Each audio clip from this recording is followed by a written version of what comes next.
Growing up and being raised in the Inland Empire has shown me an immense amount of different healthcare disparities that the local communities face, and what my family even faced coming to America as Afghan refugees. And that's what initially drew me to RFC, being able to see a free clinic completely structured off of volunteers' hard work and dedication in order to bridge those gaps and disparities that a lot of vulnerable and marginalized communities often experience. And what really drew me to RFC was seeing the connection that we have with our patients. And oftentimes our patients, they don't disclose certain information to their own family members, but they're coming to us and they're instilling that trust in us. And that has been so profound for me. That really does motivate me to become a future physician and bring health back to my home community. Hi, so I'm Nate McLaughlin, or Dr. Mac, as people call me. I've been coming to RFC for 8 years now. This is one of my favorite parts of my week. As medical director, I basically don't do anything of consequence. I show up, all the undergrads and med students show up far in advance to admit patients, get the clinic set up, clean the church out, get everybody registered, and I come in and just get to chief of the medical students, hear about the patient's problems, and help kind of the medical students through the learning process, and if the patients need to go anywhere for follow-up care, kind of help to arrange that. It's extremely rewarding and actually kind of somewhat medicine as I always wanted it to be in my naive younger days. It's very simple, it's very direct, and you can see and feel the impact that we have for our patients. When I first joined the RFC, I joined as a med spa member, so medical Spanish translator. And I think one of the main things that drew me to RFC was having the ability to sort of be able to help the Latinx and the Hispanic population here in the Inland Empire. My parents were immigrants too, and they had trouble, communicating when they were going to like the hospitals, along with all of my other aunts, uncles, grandparents. So coming here and helping translate for all of the patients here, it really made it feel like a second family to me. I felt like I was talking to my aunts, my uncles, my tios, and I think that aspect really drew me, and it's why I want to, pursue medicine, to be able to kind of bridge that gap between medicine and the Hispanic and Latinx populations.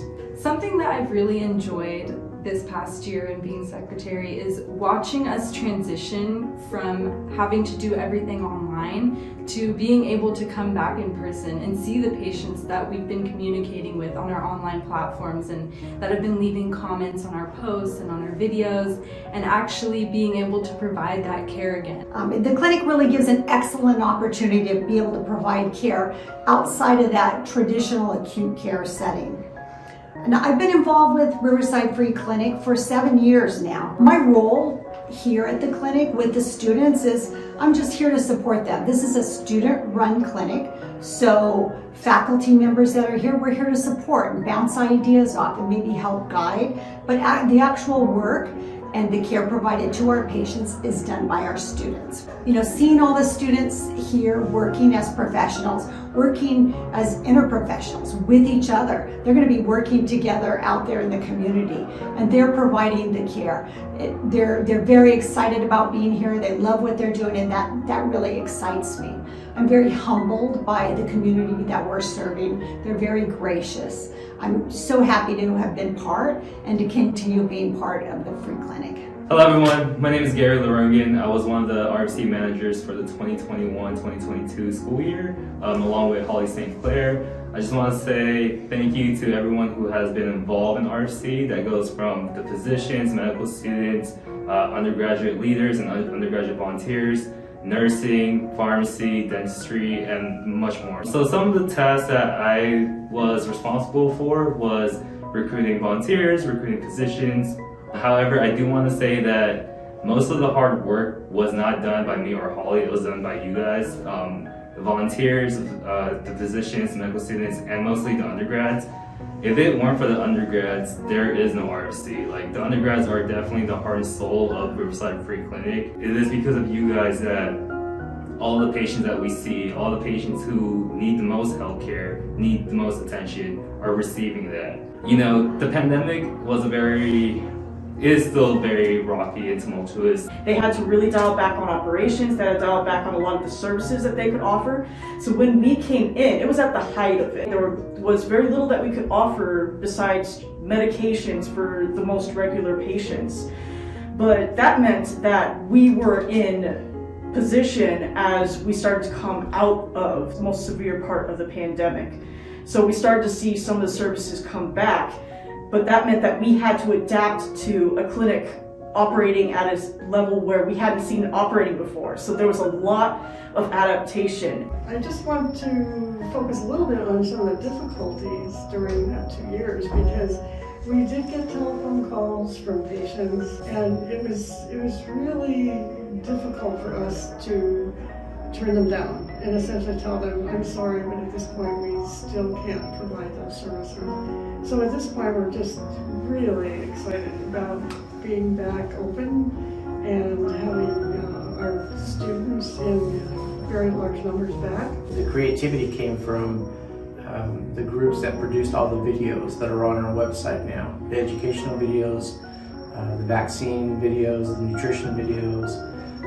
The students did a phenomenal job, and I can't thank them enough for the time and effort that they put into that. One of the things that I thought was so impressive about Free Clinic is that we have these well-worn processes and a really good workflow, and that kind of got thrown up in the air and changed so much because all the things that we relied on that had been passed down from generation of student to generation of student were now completely different, and we had to come up with completely new workflows. And we were even able to implement video visits for patients. Counseling went almost completely to video for a period of time, and it actually helped us expand services and maybe even reach some more patients.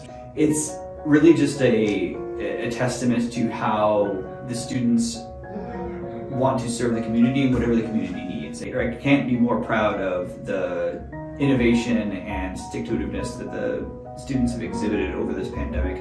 It's been impressive, and again, I just kind of watch and say, yeah, I think that sounds like a good idea, and they just are off and running and do everything and anything they can to help out with our community. Being CM, it's been one of the great experiences here at RFC for me, just because I got to get a more broad view of what it takes to run a free clinic. As the personnel manager for Riverside Free Clinic, I've been really honored to be the liaison between the different clinic departments, and in order to help streamline communication and providing the highest quality of care for our patients. Everybody is working together to make this huge thing happen. And at the time that we came in, of course, because of COVID, not all the services were available. But as the clinic continued to open up, I see all of these moving parts working together, communicating with each other, and it's almost like the way a hospital works. We've got everybody here, everybody's giving their time, and everybody is working together so that we can give patients as many services as possible. And I'm really just like impressed, but like also humbled. I'm impressed and humbled by how well this clinic has been put together.